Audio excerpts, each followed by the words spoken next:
Welcome back to my channel, everybody, and more specifically, hey you. So I know you're probably asking yourself, who the fuck even is this guy? But I think the real question you should be asking is, am I really making another video on Saw? And the answer to that question is, you're goddamn right. So today we're going to focus on what Saw eventually became known for and take our best guesses at what traps are going to be appearing in the upcoming Spiral. So first up on the chopping block is going to be the subway trap. Our boy's on a ladder when we first see him, standing there with a device that looks like it's hooked into his upper and lower jaw, making me want to refer to him as Amandos. But chances are this guy isn't going to be getting out of it and becoming an intern for Jigsaw anytime soon. For an extra slap in the dick, it actually looks like the guy gets out of the trap, but he does not dodge the subway in time, because we obviously know he does not make it out of this. Next up is the Jigsaw equivalent of a Chinese finger trap. The man looks like he wakes up in some water, so one of the goals may be to complete a circuit like they did in Saw 5. His fingers are apparently wrapped in some wire, and it looks like the gears are just kind of pulling, and it may remove the skin, but I don't see how that part of it could be lethal, so the electricity has to be what does this guy in.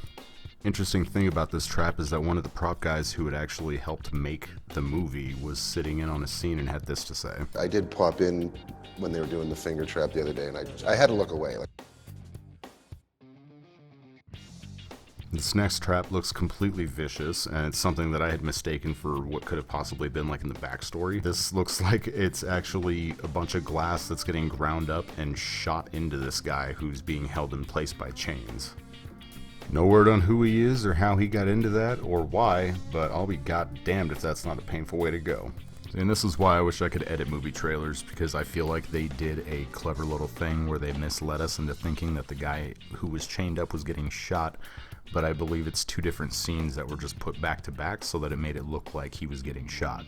Which, more credit to him, because then you have assholes like me who go online and then pick the shit apart and try and figure it out. I, for one, appreciate a good misdirect. So this next one is the trap that could blow my whole who the killer is theory out of the water if it proves to be true. So I had a theory, it was just a theory, but it was my theory, that Max Minghell's character was actually going to be either the killer or an accomplice, and this scene, if it turns out to be true, is actually going to debunk that. It's rumored that his character is who's subjected to this trap.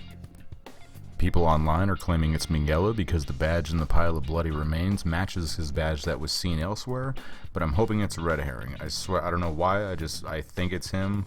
I don't necessarily hope it's him, but if it is him, I hope it isn't just him, if that makes sense. Like if 10 years on from when everything had happened back in the past, Jigsaw Rules, the website, turned into Jigsaw the Cult, kind of, I would be down. Now, it does seem like there's one more trap that we get no idea of what's going to happen. The trap is set in motion when the OG bathroom is opened up. You see a chain or a wire that gets cut. No idea what that leads to. The only other trap that we know about is Samuel L. Jackson 5 Strings, who's strung up like a marionette. There's no saying what's going on, but there have been rumors online that he's got IVs in him and he's basically being bled to death, so not much more there to discuss.